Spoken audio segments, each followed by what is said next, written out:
कर्मण्येवाधिकारस्ते मा फलेषु कदाचन मा कर्मफलहेतुर्भो मा ते संगोऽस्त्वविकर्मणि।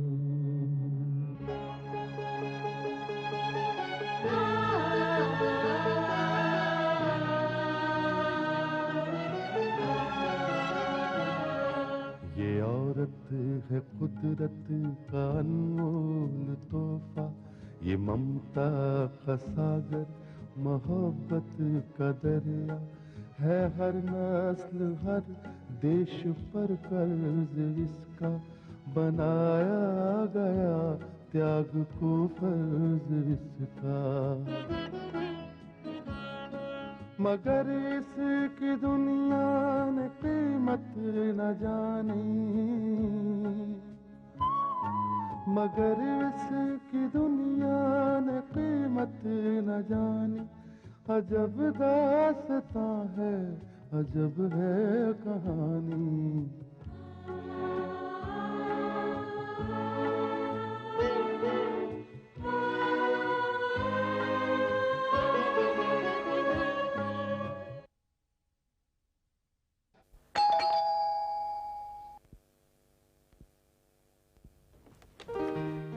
करण, जीत मुबारक हो कुसुम। Thank you. आओ ना। करण, ये जीत उस कुसुम की है जिसे तुमने उसकी गई हुई सांसें लौटाई हैं। जिंदगी से हारी हुई, अपने आप से मायूस कुसुम को जीने का सहारा दिया है, जिसके दिमाग को सोचने के लिए नए ख्यालात दिए हैं। करण, तुम तो 5 बजे आने वाले थे, फिर इतनी देर क्यों लगा दी? कुसुम, मैं ये सोच रहा था कि इस जीत की मुबारकबाद के लिए मैं तुम्हारे लिए क्या ले चलूं।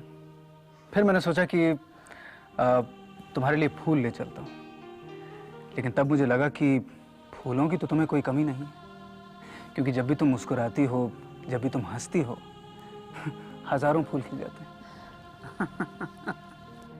जीने का अंदाज तो कोई तुमसे सीखे। करण, तुम मेरी जिंदगी में पहले क्यों नहीं आए?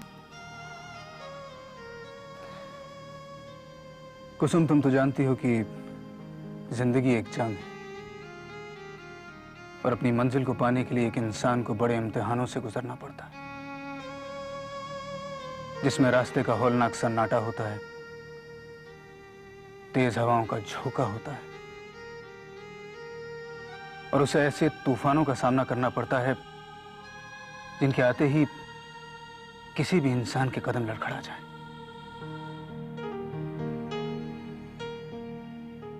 और अगर इंसान इन सब से बचकर निकल आए तो उसे रास्तों पर पड़े हुए कांटों से उलझना पड़ता है, जिनकी हमेशा ये कोशिश रहती है कुसुम की कोई भी इंसान अपनी मंजिल पर न पहुंचे। और जब ये कांटे पैरों में चुभते हैं तो फिर लहूलुहान पैरों का रास्ते पर चलना मुश्किल ही नहीं, नामुमकिन सा हो जाता है।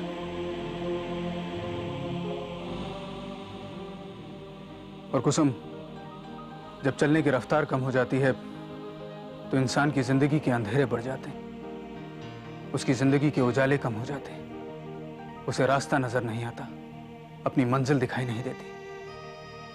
लेकिन कुसुम, तुमने तो अपनी जिंदगी के सारे इम्तिहान पूरे करके तुम आज यहां तक आ पहुंची हो। करण, तुमने ये नहीं बताया कि मैं अपनी मंजिल तक पहुंची या नहीं। मंजिल तुम्हारे सामने है कुसुम, और ये मंजिल अपनी बाहों को फैलाए तुम्हारा इंतजार कर रही है।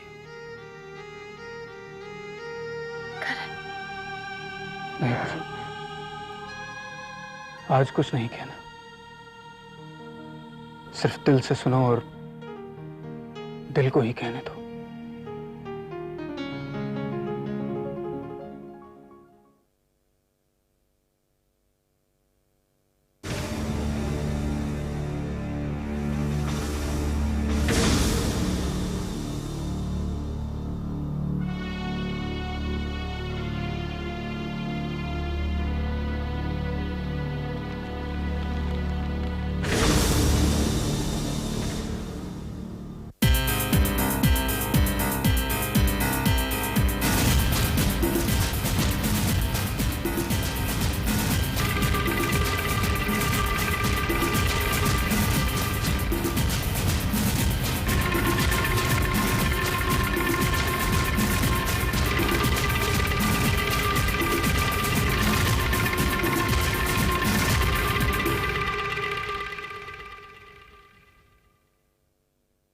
भूपेंद्र, मुझे अदालत के फैसले के बारे में मालूम पड़ गया है।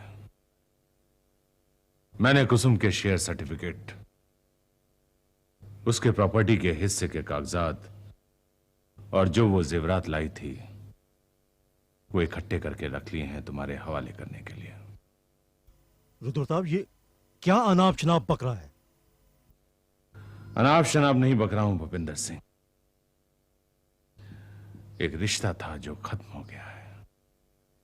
रुद्र प्रताप, जब तुम्हारा और मेरा संबंधियों वाला रिश्ता नहीं था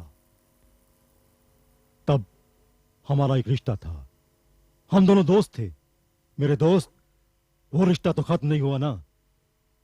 दोस्ती तो हमारी रहेगी। भूपेंद्र, मैं रुद्र प्रताप, सच पूछो तो ये जो कुछ भी हुआ उसे भुलाया तो नहीं जा सकता।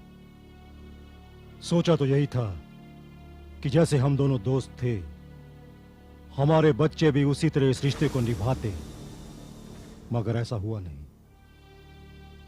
मगर ये मत समझो मेरे दोस्त कि इसके लिए मैं तुम्हें जिम्मेदार या विनोद ठाकुर को जिम्मेदार समझ रहा हूं। मैं अच्छी तरह जानता हूं कि इसके पीछे किसका हाथ है। मुझे खबर मिली है कि प्रगति कुसुम और विनोद ठाकुर के बीच दरार पैदा करने के लिए जिम्मेदार है। उसी ने कुसुम को विनोद के खिलाफ भड़काया है। रुद्र प्रताप, इस पूरे मामले की जड़ प्रगति, सिर्फ प्रगति है। एक तरफ उसने मेरे बेटे को मेरे खिलाफ भड़काकर मुझसे अलग कर दिया और दूसरी तरफ मेरी बेटी कुसुम को भड़काया, अपने ससुराल और अपने माँ बाप दोनों के खिलाफ उसके मन में जहर भर दिया। उसने मेरे बेटे और मेरी बेटी को मुझसे जुदा कर दिया। रुद्र प्रताप, जब तक मैं अपने दुश्मनों को खत्म नहीं कर दूंगा, चैन से नहीं बैठूंगा। और मुझसे ये दुश्मनी उनको बहुत भारी पड़ेगी। भूपेंद्र,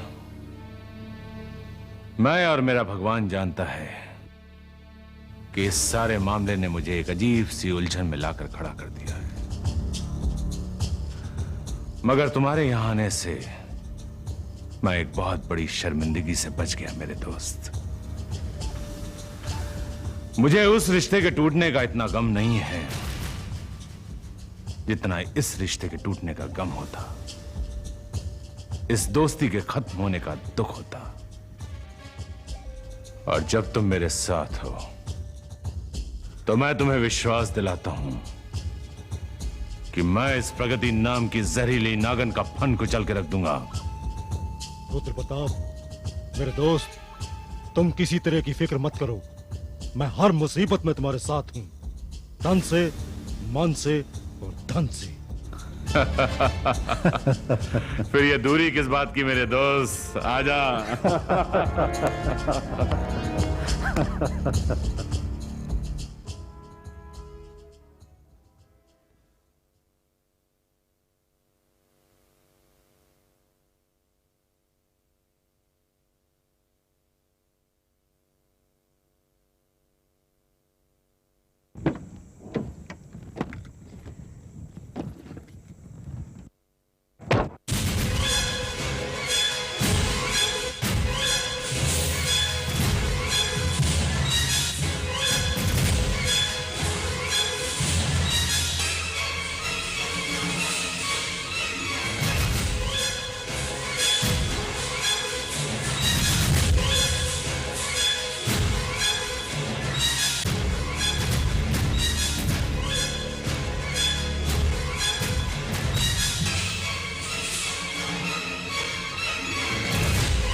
हम जानते हैं, अच्छी तरह से जानते हैं जिस दिन तू पहली बार हमारी हवेली में आई थी,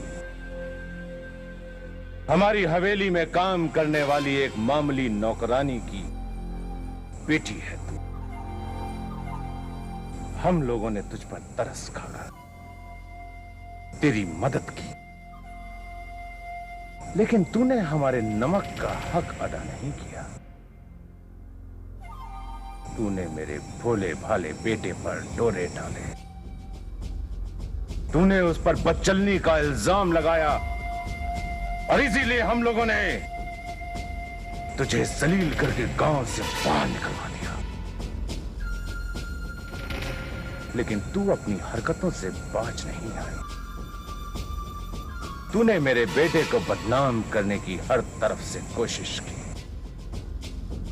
हाँ, जलील करके तुमने मुझे गांव से बाहर निकलवा दिया, और गांव से निकलने के बाद जो कुछ भी हुआ वो बहुत ही लंबी कहानी है। लेकिन उस हवेली में मैंने जो जख्म खाए ना, वो अभी तक भरे नहीं है, वो अभी भी ताजा है।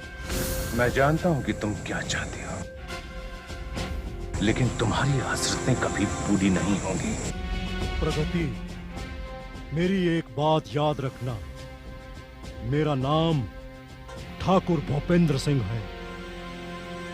मैंने अपने दोस्त रुद्र प्रताप की बात पर यकीन नहीं किया कि तुमने विनोद ठाकुर को बर्बाद करने की कसम खाई है। मैंने तुम पर रहम खाया क्योंकि तू एक औरत है, मगर तुमने मेरे रहम का गलत फायदा उठाया। तुमने मेरा बेटा मुझसे छीना, तुमने मेरी बेटी भी मुझसे छीन ली। सिर्फ इतना ही नहीं, तुम्हारी वजह से आज भरी अदालत में मेरे खानदान की इज्जत रुस्वा हुई। मैं तुझे इसके लिए कभी माफ नहीं करूंगा। इसकी कीमत तुझे चुकानी पड़ेगी। ठाकुर साहब, ये जंग आज नहीं, बहुत पहले शुरू हुई थी। तुमने एक बार नहीं, कई बार मुझे और मेरे अपनों को जान से मारने की कोशिश की, और आप लोग नाकाम नहीं रहे, कई बार कामयाब रहे। आपको क्या लगता था कि मेरे लोगों को मरते हुए देखकर मैं खामोश रहूंगी? मैं चाहूं तो तुझे इसी वक्त। इतना जोश भी मत दिखाइए ठाकुर साहब। एक बात याद रखिए कि प्रगति जिसका नाम है ना, वो आप लोगों से किसी भी तरह कम नहीं है। अगर आपने मुझ पर हाथ उठाने की कोशिश की ना, तो ये मत भूलना कि प्रगति के हाथ इतने छोटे नहीं है कि वो आप तक नहीं पहुंच पाए। और वैसे भी आप किसी को खुद नहीं मारते, आपके पास तो किराए के कातिल हैं, और आपके किराए के कातिलों ने मुझ पर गोलियां चलाने की कोशिश की, लेकिन राजेश ने उन गोलियों को अपने सीने में झेल ली। वो मेरा ढाल बन गया। एक बात याद रखिए कि मेरे आसपास भी कुछ ऐसे लोग हैं जो मेरी हिफाजत कर सकते हैं, मेरी रक्षा कर सकते हैं। मैं उन सब की धज्जियां उड़ा दूंगा। आप कुछ नहीं कर सकते, आप मेरा कुछ नहीं बिगाड़ सकते, क्योंकि जो जंग मैं लड़ रही हूं ना, वो सच और झूठ की जंग है, न्याय और अन्याय की जंग है, धर्म और अधर्म की जंग है। और किसी भी जंग में सच्चाई, न्याय और धर्म की हार नहीं हुई है। अगर हार हुई है तो सिर्फ झूठ, अन्याय और अधर्म की।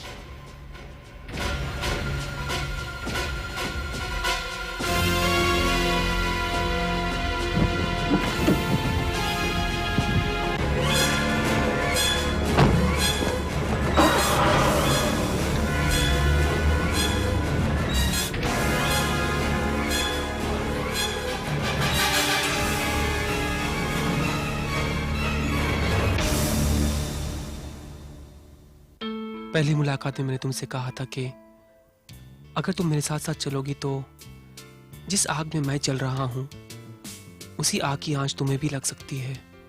विनोद, किसी भी इंसान को इतना मायूस नहीं होना चाहिए। एनीवे, तुम जानते हो मैं कितनी परेशान थी, इतने दिनों से मुलाकात ही नहीं हो सकी। कैसे होती मुलाकात? मेरी सादगी का फायदा उठाकर लोग मुझे ब्लैकमेल करते रहे।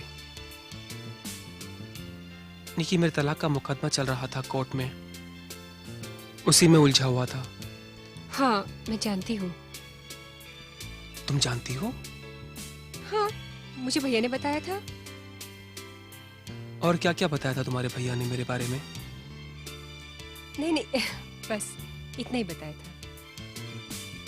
निकी, कौन यकीन करेगा? हिंदुस्तानी औरत होने का दावा करने वाली पत्नी, दुनिया के सामने पतिव्रता होने का ढोंग करने वाली, मुझे तलाक देके चली गई। लेकिन विनोद, उसने ऐसा क्यों किया? निकी, मैंने तुमसे पहले भी कहा कि मैं प्यार के मामले में बहुत ही बदकिस्मत इंसान रहा हूं। प्यार कभी रास नहीं आया निकी मुझे। औरत से मैंने हर वक्त धोखा खाया है। निकी, तुम भी एक औरत हो, प्लीज डोंट माइंड। मेरे ख्याल में औरत का दूसरा नाम धोखा है। विनोद, हो सकता है कि आज तक तुम्हें जितनी औरतें मिली हैं वो सब धोखेबाज हो, लेकिन तुम्हारा ये ख्याल मैं जरूर बदल दूंगी। निकी, मैं इतना खुशकिस्मत इंसान नहीं हूं। मैं तुमसे एक बात कहना चाहूंगा निकी, इससे पहले कि हमारे ताल्लुकात दोस्ती में बदल जाएं, इससे पहले कि हम और करीब आ जाएं निकी, मैं चाहूंगा कि तुम इस बात पर गहराई से सोचो। निकी, एक बात से डर लगता है मुझे। किस बात का डर? तुम्हारे बड़े भाई हारिश की प्रगति के साथ अच्छे रिलेशंस हैं। विनोद, प्लीज प्रगति का नाम मेरे सामने मत लो। I hate that woman, she is so proud. Nikki, तुम उस औरत को नहीं जानती। मैं प्रगति को बहुत अच्छी तरह से जानता हूं। उसने मुझे तबाह करने की कसम खाई है। और तुम मुझसे डर गए? नहीं निकी, मैं मर्द हूं। अगर मेरा मुकाबला किसी मर्द से हो तो मैं उसका सामना भी कर सकता हूं, लेकिन मेरी शराफत, मेरी गैरत मुझे किसी भी औरत के साथ बुरा सलूक करने की इजाजत नहीं देती। वो क्या तुम्हें बर्बाद करेगी? विनोद, जिस निकी ने तुम्हें दोस्त कहा है, अब तुम देखते जाओ, वो तुम्हें कामयाबी की उस मंजिल तक पहुंचा देगी कि वहां प्रगति तो क्या, उसका ख्याल भी तुम तक नहीं पहुंच सकेगा। एनीवे, अब ये डरने डराने की बातें बंद करें। Can you talk about something else please?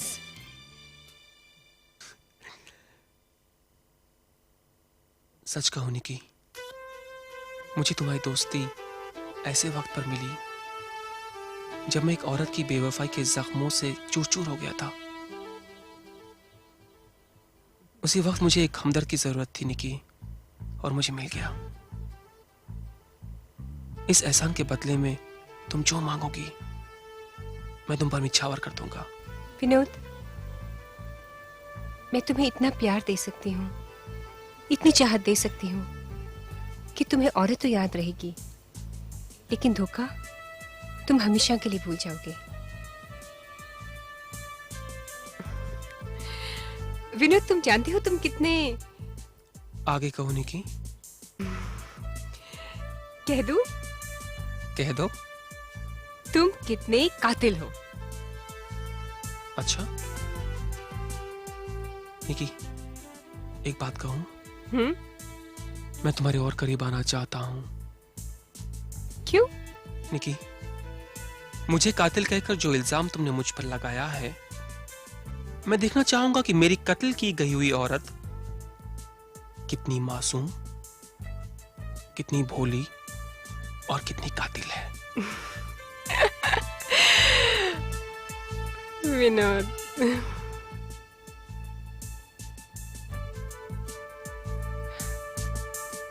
ऐसे क्यों देख रहे हो मुझे? एक बात पूछूं निकी, अगर इजाजत हो तो? कहो।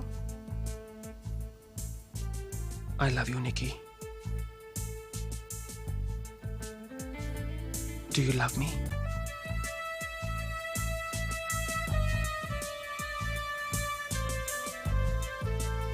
I love you too. I love you very much.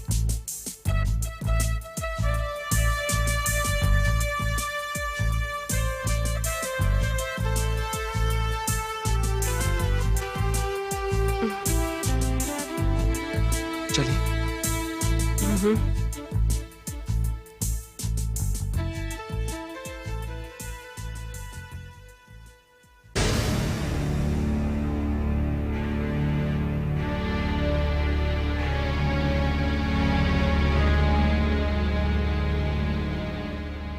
क्या कह रहे हैं आप? मैं सच कह रहा हूँ प्रगति। आपको सचमुच लगता है कि निकी विनोद से प्यार करने लगी? लगने की बात नहीं है प्रगति। मैंने उन दोनों को अपनी आंखों से एक दूसरे की बाहों में देखा है। माय गॉड, ये तो बहुत बुरा हुआ। विनोद के कैरेक्टर को तो आप जानते ही हैं। इसीलिए तो परेशान हूं। निकी मेरी बहन जरूर है, लेकिन उसकी परवरिश अमेरिका में हुई है। उसके मिजाज में अमेरिकन तहजीब है और वो ख्याल से आजाद किस्म की लड़की है। इसीलिए हरीश भाई, आजाद ख्याल का होना कोई बुरी बात नहीं है। अगर मुझे डर है तो विनोद ठाकुर से है। वो एक नंबर का धोखेबाज और बदमाश इंसान है। इससे पहले न जाने कितनी लड़कियों की जिंदगी उसने बर्बाद की है, तबाह की है। और मैंने अपनी आंखों से देखा है विनोद ठाकुर से धोखा खाकर उन लड़कियों का क्या अंजाम हुआ है।